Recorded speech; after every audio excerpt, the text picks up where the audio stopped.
Hi everyone! If you're new, hi, my name is Sue, and if you're returning, welcome back. So, I'm very excited to tell you guys in this video that that I passed the NCLEX. So for those who don't know, I was studying nursing and social work at Rutgers University in Newark for the past 5 years. I originally went in for just nursing, but then things changed and I actually graduated with 2 degrees. And so after nursing, as many of you know, if you don't know, that's fine, there's a nursing board that you have to take to officially be able to practice as a registered nurse, and it's called the NCLEX, N-C-L-E-X. So this is like a 75 to 265 question exam that depicts how well you know your information and what your nursing judgment is. And so for those who are wondering how I studied and how I passed and what I did and how I felt and all that, I'm gonna tell you guys all in this video now. So as soon as I graduated, I actually went away and chilled because I just thought that I deserved a little break after studying for 5 years straight after high school. So I went to Europe for 2 weeks, and then as soon as I came back, I actually sat down and studied. So this was probably around early June. It took me a week or so to readjust, not traveling and getting my rest after going away and touring and all that. But either way, when I came back, I purchased this app and I guess online website study material called UWorld. And so I know a lot of you may have heard of it, and it's basically an online questionnaire that you can build your own tests, and it will give you a bunch of questions so you could practice. And it's amazing because it gives you the rationale as well as like a graph of how you're doing and what your performance is compared to other users who also use this site. So for me, I did that, about 75 questions a day. At first, it kind of took me a while to do it, so I took about like 50 questions at first, and then I would review it as soon as I took the questions. But I thought that that was actually delaying my process and not really enhancing my test taking skills. So what I did instead was I would take a full 75 questions, making sure that my mind is getting prepared to take more than 75 questions on the test. And so this actually helped me because I was able to concentrate and figure out what the answers are for one particular question, and then afterwards figuring out what I did wrong and what the rationale was. And I thought that was the most helpful for me. I know if you're really ambitious, you could definitely do more than 75 questions a day.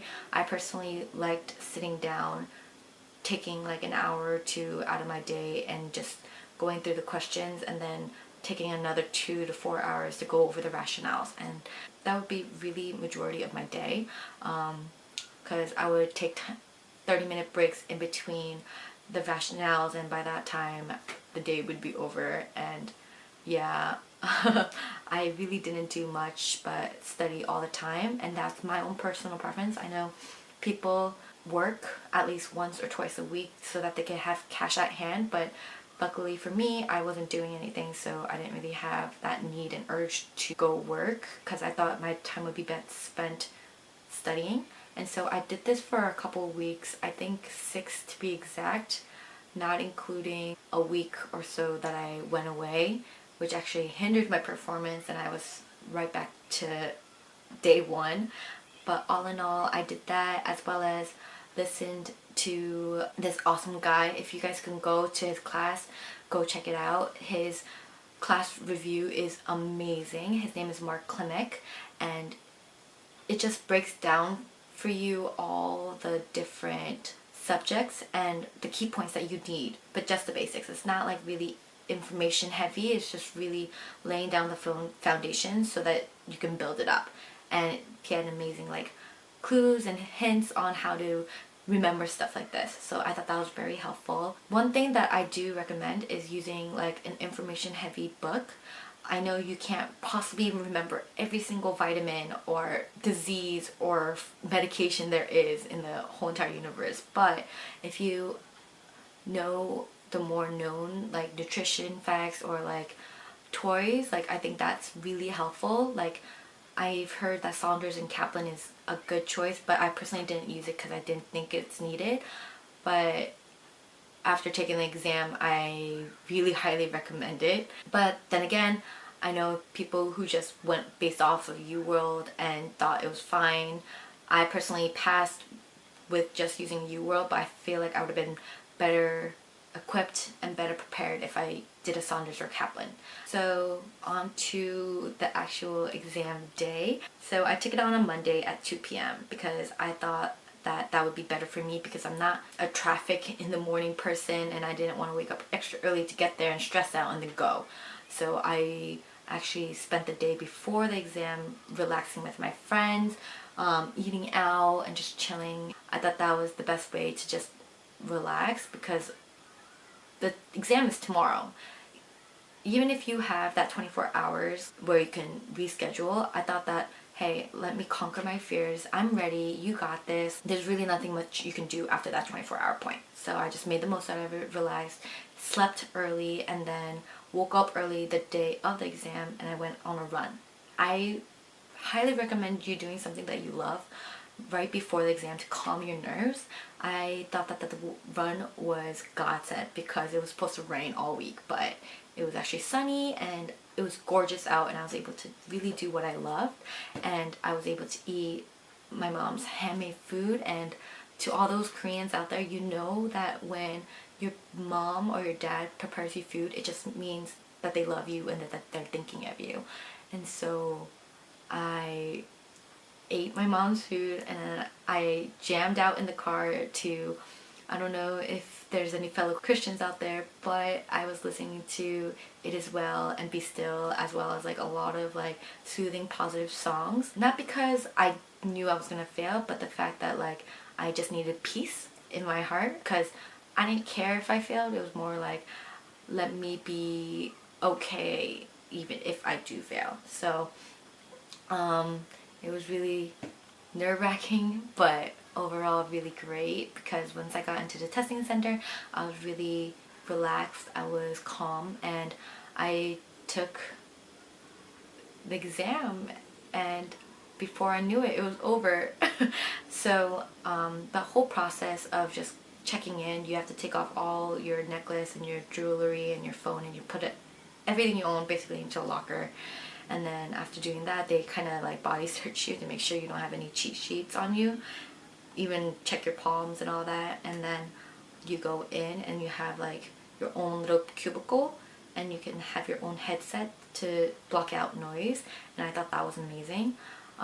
But yeah, once you take your exam, like the time really flies by, so just take your time because you don't know when your question will be your last. And don't worry if your brain squeezes on you or whatever. That's either A, the computer like rerouting and figuring out what question is best for you next, or it's giving you a break, or you're done.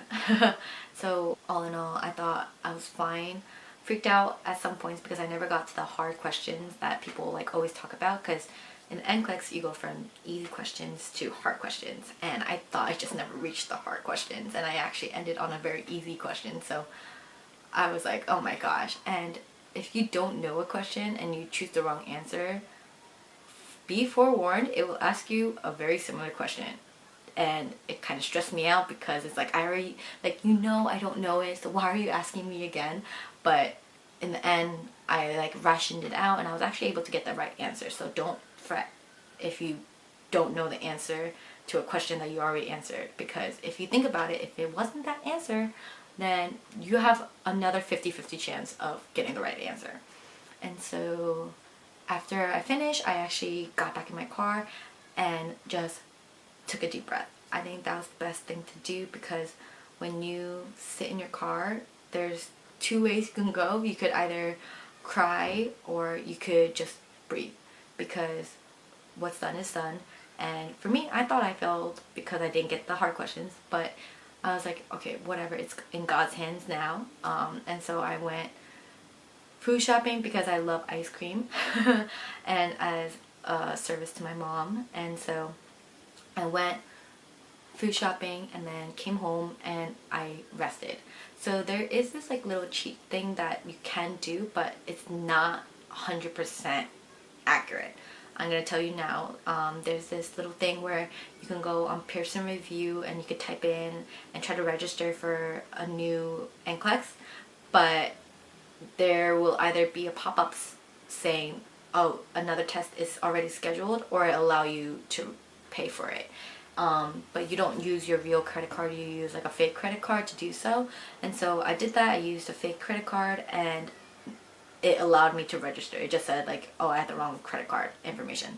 And usually that means you failed because it's allowing you to retake the exam. While if you get, oh, you're already scheduled for an exam, that means you passed. But for me, because it allowed me to register for a new exam, I freaked out because I thought I failed. But mind you, in 48 hours, my license number popped up, and so long and behold, that little trick is wrong because I passed. And you could either pay for your results where it says pass or fail, or you could wait for your license number to appear.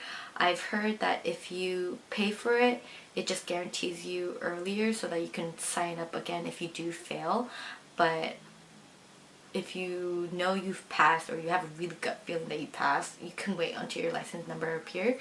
Usually it takes about like a couple of days or so, or immediate like me, because it showed up less than 48 hours and I didn't actually find out because my friend found out and messaged and called me.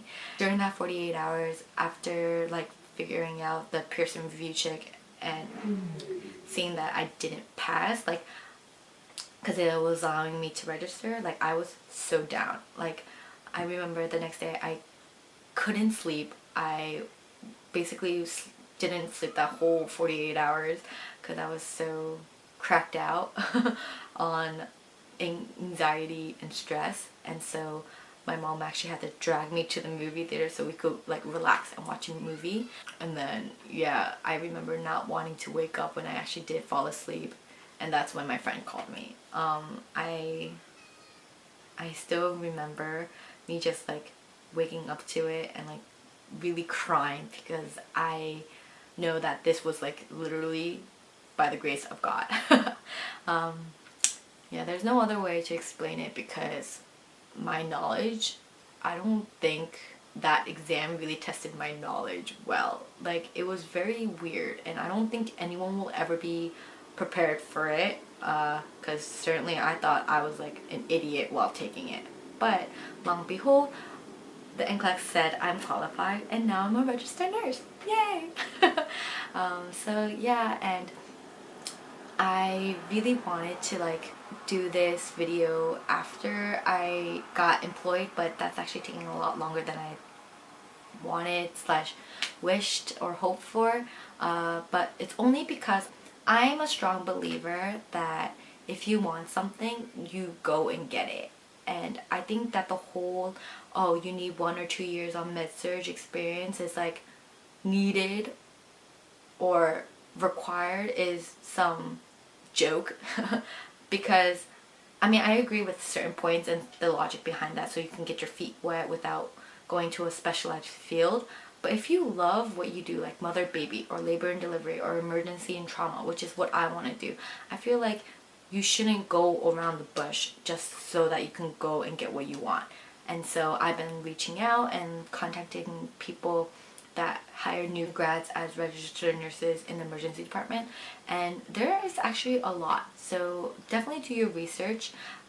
Mind you, it might take longer than other people, so don't get discouraged if other people are getting jobs or other people are passing, because hey, we, like, according to my calculations, I'm still alive for hopefully like 70 more years. And so don't fret. Like really, I know people who's had like multiple careers within their lifetime.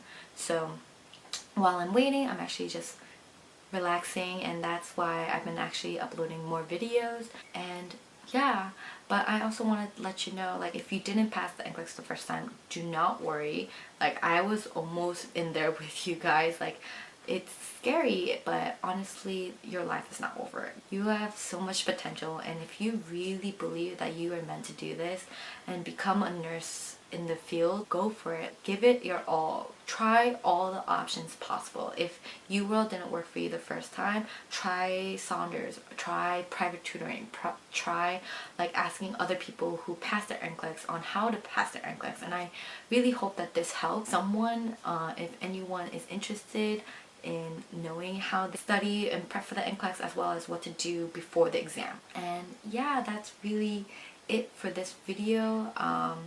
If it didn't help you guys, I think this is just a really nice video diary of my memory of how I passed the NCLEX. And so if it doesn't help you, I hope this helps future me to remember happiness and the grace that was found in taking the NCLEX.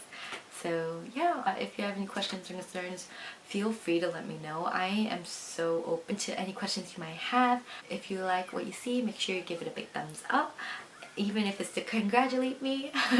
And subscribe and share for more videos like this.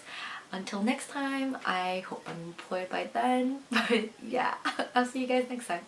Bye! コンベイエーイ